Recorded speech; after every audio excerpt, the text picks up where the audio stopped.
जीवोत्तम मठाच्या सगळ्या भक्तांक आणि अनुयायांक मोगाचो नमस्कार.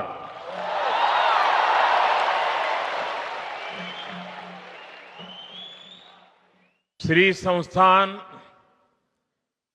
गोकर्ण पर्तगाली जीवोत्तम मठ के 24वें महंत श्रीमद विद्याधीश तीर्थ स्वामी जी, राज्यपाल श्रीमान अशोक गजपति राजू जी, लोकप्रिय मुख्यमंत्री भाई प्रमोद सावंत जी, मठ समिति के अध्यक्ष श्री श्रीनिवास डेम्पो जी, उपाध्यक्ष श्री आर कामत जी, केंद्र में मेरे सहयोगी श्रीपाद नायक जी, दिगंबर कामत जी, अन्य सभी महानुभाव, देवी और सज्जनों, आज के इस पावन अवसर ने मन को गहरी शांति से भर दिया है.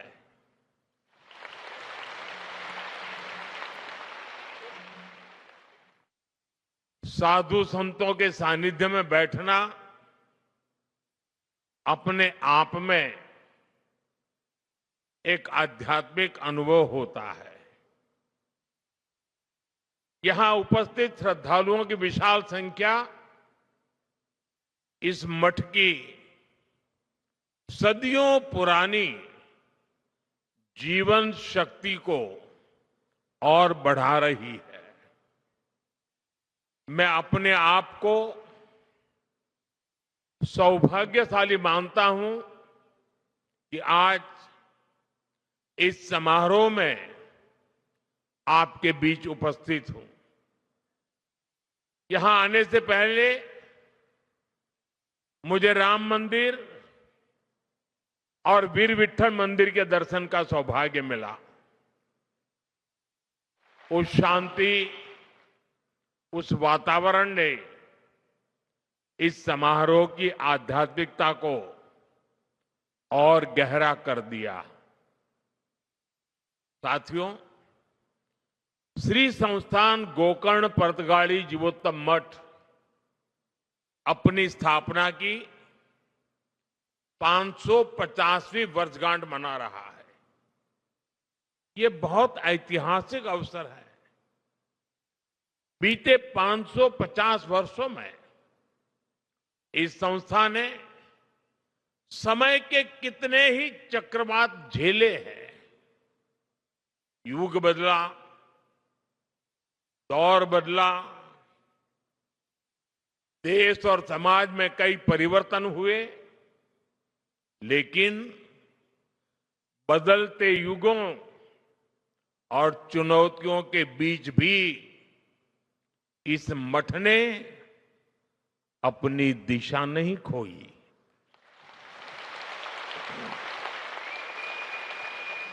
बल्कि ये मठ लोगों को दिशा देने वाला केंद्र बनकर के उभरा, और यही इसकी सबसे बड़ी पहचान है. यह इतिहास में जड़ होकर भी समय के साथ चलता रहा. इस मठ की स्थापना जिस भावना से हुई थी, वो भावना आज भी उतनी ही जीवंत दिखाई देती है. ये भावना साधना को सेवा से जोड़ती है, परंपरा को लोक कल्याण से जोड़ती है. ये मठ पीढ़ी दर पीढ़ी समाज को ये समझ देता रहा कि अध्यात्म का मूल उद्देश्य जीवन को स्थिरता, संतुलन और मूल्य प्रदान करना है. मठ की 550 वर्षों की यात्रा उस शक्ति का प्रमाण है जो समाज को कठिन समय में भी संभाल करके रखती है। मैं यहां के मठाधिपति श्रीमद विद्याधीश तीर्थ स्वामी जी समिति के सभी सदस्यों और इस आयोजन से जुड़े हर व्यक्ति को इस ऐतिहासिक अवसर की अनेक अनेक शुभकामनाएं देता हूं। साथियों, जब कोई संस्था सत्य और सेवा पर खड़ी होती है तो समय के बदलाव से डगमगाती नहीं, बल्कि समाज को टीके रहने की शक्ति देती है। आज इसी परंपरा को आगे बढ़ाते हुए ये मठ एक नया अध्याय लिख रहा है। यहां भगवान श्री राम की 77 फीट ऊंची भव्य कांस्य प्रतिमा स्थापित की गई है। 3 दिन पहले ही मुझे अयोध्या के भव्य श्री राम मंदिर के शिखर पर धर्म ध्वज आरोहण का सौभाग्य मिला है और आज यहां प्रभु श्री राम की भव्य मूर्ति के अनावरण का सुअवसर मिला है। आज रामायण पर आधारित एक थीम पार्क का उद्घाटन भी हुआ है। साथियों, आज इस मठ के साथ जो नए आयाम जुड़े हैं वो आने वाली पीढ़ियों के लिए ज्ञान, प्रेरणा और साधना के स्थायी केंद्र बनने जा रहे हैं।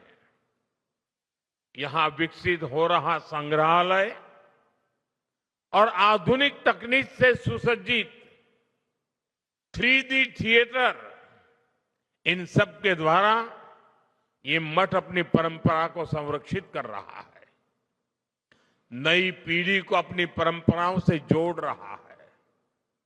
इसी तरह 550 दिनों में देश भर के लाखों श्रद्धालुओं की भागीदारी से हुए श्री राम नाम जप यज्ञ और उससे जुड़ी राम रथ यात्रा हमारे समाज में भक्ति और अनुशासन की सामूहिक ऊर्जा का प्रतीक बनी है। यही सामूहिक ऊर्जा आज देश के हर कोने में एक नई चेतना का संचार कर रही है। साथियों, अध्यात्म को आधुनिक तकनीक से जोड़ने वाली व्यवस्थाएं ये आने वाली पीढ़ियों को प्रेरणा देती रहेंगी। मैं इस निर्माण के लिए आप सभी को बहुत बहुत बधाई देता हूं। आज इस विराट उत्सव में इस विशेष अवसर के प्रतीक के रूप में स्मारक सिक्के और डाक टिकट भी जारी किए गए हैं। ये सम्मान उस आध्यात्मिक शक्ति को समर्पित है जिसने सदियों से समाज को जोड़ करके रखा है। साथियों, इस श्री मठ को निरंतर प्रवाहमान रखने की शक्ति उस महान गुरु परंपरा से मिली है जिसने द्वैत वेदांत की दिव्य भाव भूमि को स्थापित किया था। श्रीमद नारायण तीर्थ स्वामी जी द्वारा 1475 में स्थापित यह मठ उसी ज्ञान परंपरा का विस्तार है और उसका मूल स्रोत जगत गुरु श्री मध्वाचार्य जैसे अद्वितीय आचार्य है। मैं इन आचार्यों के चरणों में सिर झुकाकर नमन करता हूं।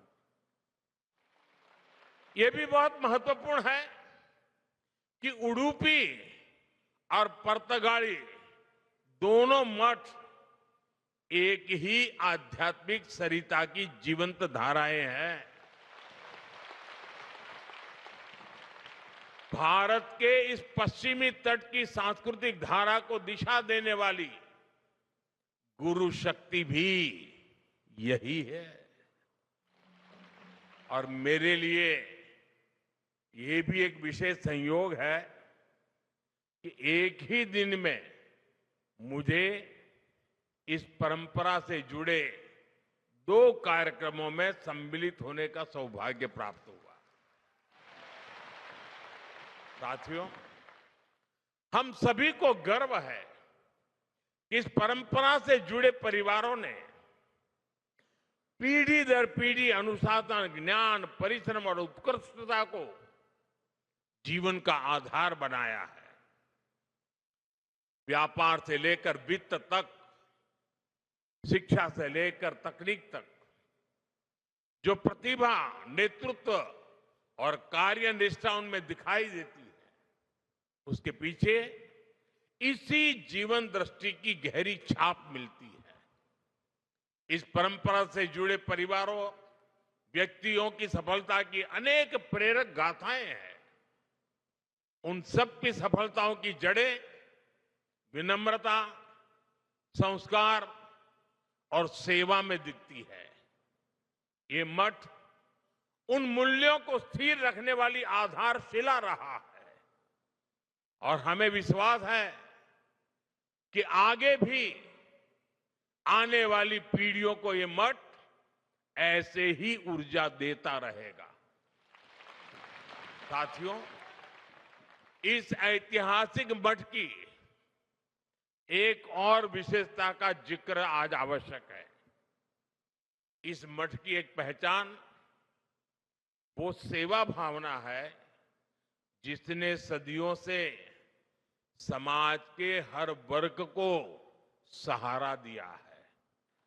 सदियों पहले जब इस क्षेत्र पर विपरीत परिस्थितियां आई, जब लोगों को अपने घर परिवार छोड़कर नए प्रदेशों में शरण लेनी पड़ी, तब इसी मठ ने समुदाय को सहारा दिया, उन्हें संगठित किया और नए स्थानों पर मंदिरों, मठों, आश्रय स्थलों की स्थापना की।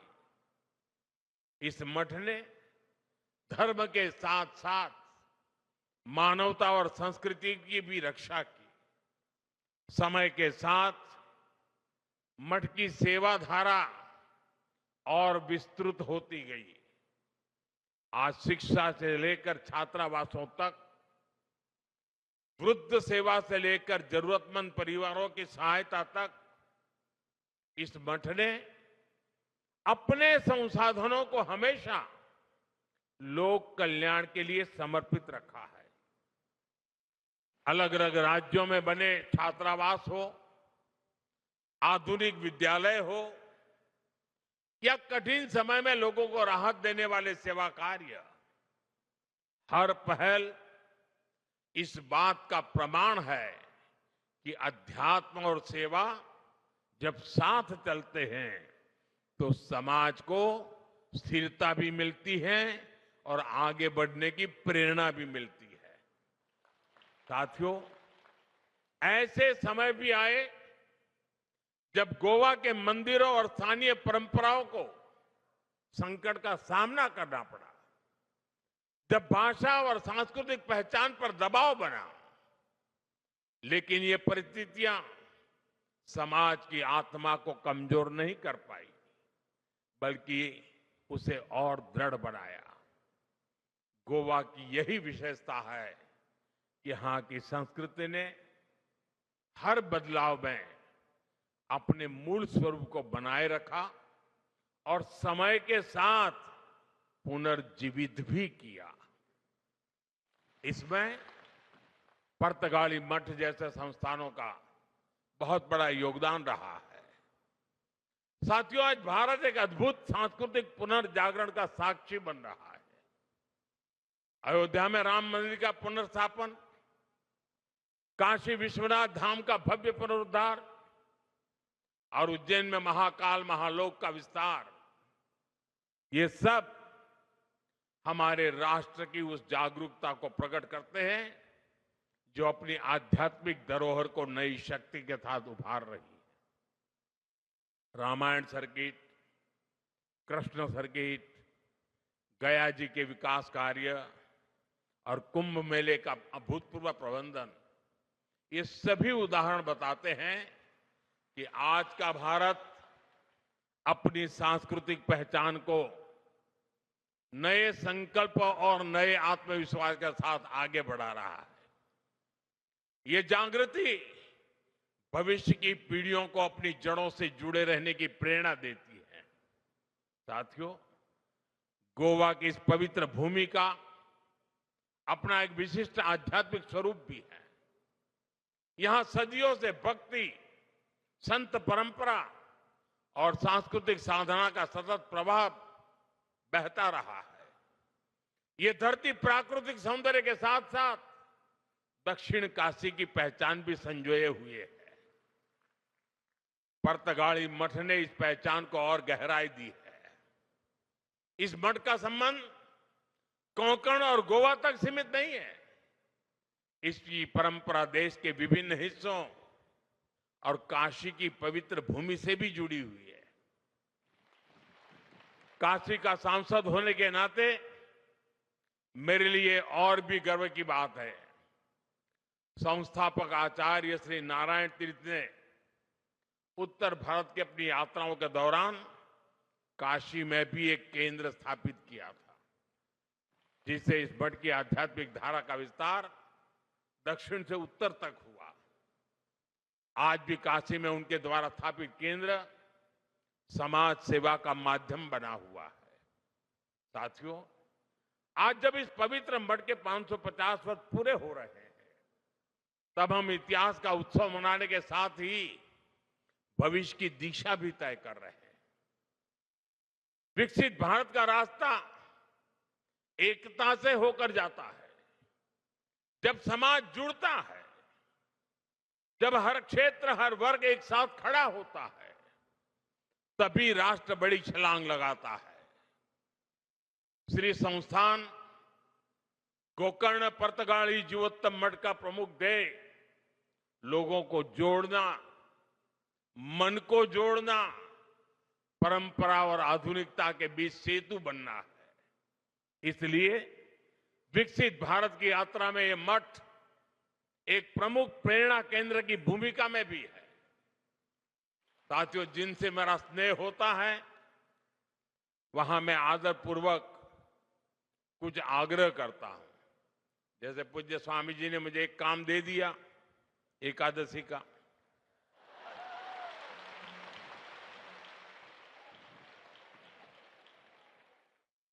वो तो संत है तो एक में मान जाते हैं, लेकिन मैं एक में मानने वालों में से नहीं हूं। और इसलिए आज आपके बीच आया हूं तो मेरे मन में सहज ही कुछ बातें आ रही हैं, जिन्हें मैं आपसे साझा करना चाहता हूं। मैं आपसे 9 आग्रह करना चाहता हूं, जिसे आपके संस्थान के माध्यम से जन जन तक पहुंचाया जा सकता है। ये आग्रह 9 संकल्प की तरह हैं। विकसित भारत का सपना तभी पूरा होगा जब हम पर्यावरण की रक्षा को अपना धर्म माने।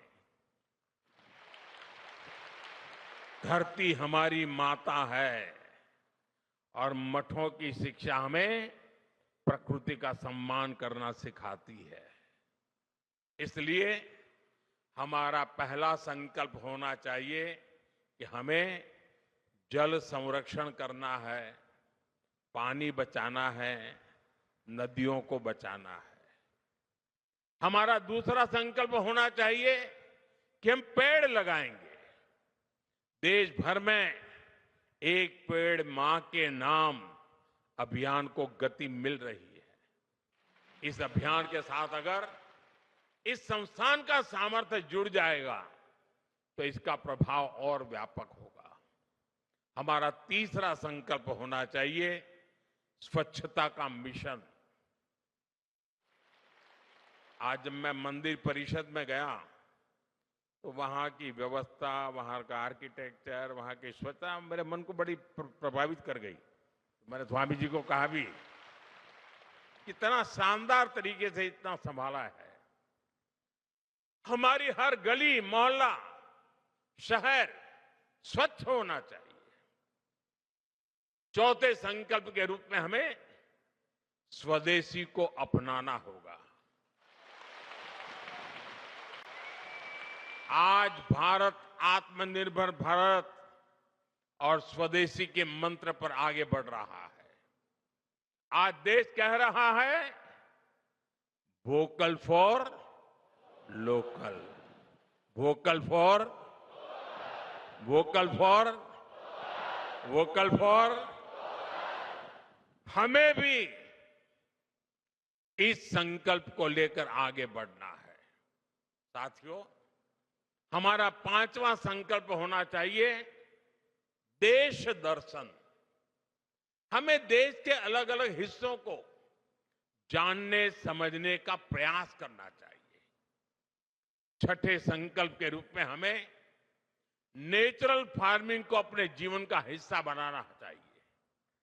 हमारा सातवां संकल्प होना चाहिए कि हम हेल्दी लाइफस्टाइल को अपनाएंगे। हम श्री अन्न मिलेट्स अपनाएंगे और खाने में तेल की 10% मात्रा कम करेंगे। आठवें संकल्प के तौर पर हमें योग और खेल को अपनाना होगा। और नवे संकल्प के रूप में हम किसी ना किसी रूप में गरीब की सहायता करेंगे। अगर एक परिवार भी गोद ले लेना ना, हम देखते ही देखते हिंदुस्तान का रूप रंग बदल जाएगा। साथियों, हमारे मठ इस संकल्प को जन संकल्प बना सकते हैं। इस मठ का 550 साल का अनुभव हमें बताता है, परंपरा अगर जीवित रहे तो समाज आगे बढ़ता है। और परंपरा तभी जीवित रहती है जब वो समय के साथ अपनी जिम्मेदारी बढ़ाती है। इस मठ ने 550 वर्षों में समाज को जो दिया है, अब वही ऊर्जा हमें आने वाले भारत के निर्माण में लगानी है। साथियों, गोवा की इस भूमि का आध्यात्मिक गौरव जितना विशिष्ट है, उतना ही प्रभावी इसका आधुनिक विकास भी है। गोवा देश के उन राज्यों में से है जहां प्रति व्यक्ति आय सबसे ज्यादा है। देश के पर्यटन, फार्मा और सर्विस सेक्टर में इसका महत्वपूर्ण योगदान है। हाल के वर्षों में शिक्षा और स्वास्थ्य में गोवा ने नई उपलब्धियों को हासिल किया है। केंद्र और राज्य सरकारें मिलकर यहां के इंफ्रास्ट्रक्चर को आधुनिक बना रही है। हाईवे, एयरपोर्ट और रेल कनेक्टिविटी के विस्तार से श्रद्धालुओं और पर्यटकों को दोनों के लिए यात्रा और भी सुगम हुई है। विकसित भारत 2047 के हमारे राष्ट्रीय विजन में पर्यटन एक प्रमुख हिस्सा है और गोवा इसका सबसे बड़ा उदाहरण है। साथियों, भारत आज एक निर्णायक दौर से गुजर रहा है। देश की युवा शक्ति, हमारा बढ़ता आत्मविश्वास और सांस्कृतिक जड़ों के प्रति हमारा झुकाव, ये सब मिलकर एक नए भारत का निर्माण कर रहे हैं। विकसित भारत का हमारा संकल्प तभी पूरा होगा जब अध्यात्म, राष्ट्र सेवा और विकास की तीनों धाराएं साथ चले। गोवा की ये भूमि और यहां का ये मठ उसी दिशा में एक महत्वपूर्ण योगदान दे रहे हैं। आज पूज्य स्वामी जी ने मेरे लिए बहुत सारी बातें बताई, बहुत सी चीजों के लिए उन्होंने मुझे क्रेडिट दिया। मैं उनका बहुत आभारी हूं। जो भावना उन्होंने व्यक्त की, लेकिन सच्चाई ये है, ये जो कुछ भी है जिसे आप अच्छा मानते हैं वो मोदी का नहीं, 140 करोड़ देशवासियों का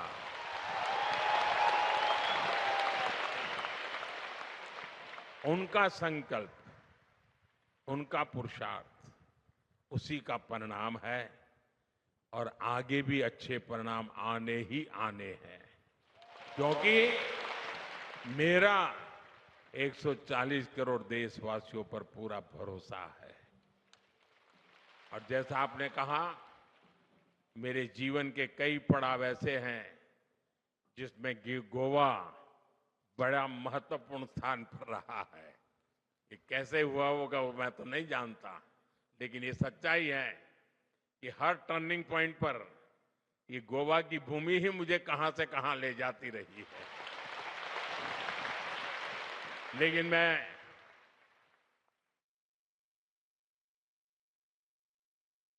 पूज्य संत श्री का बहुत आभारी हूं। उनके आशीर्वाद के लिए मैं एक बार फिर आप सभी को इस पवित्र अवसर पर हृदय से बहुत बहुत शुभकामनाएं देता हूं। बहुत बहुत धन्यवाद।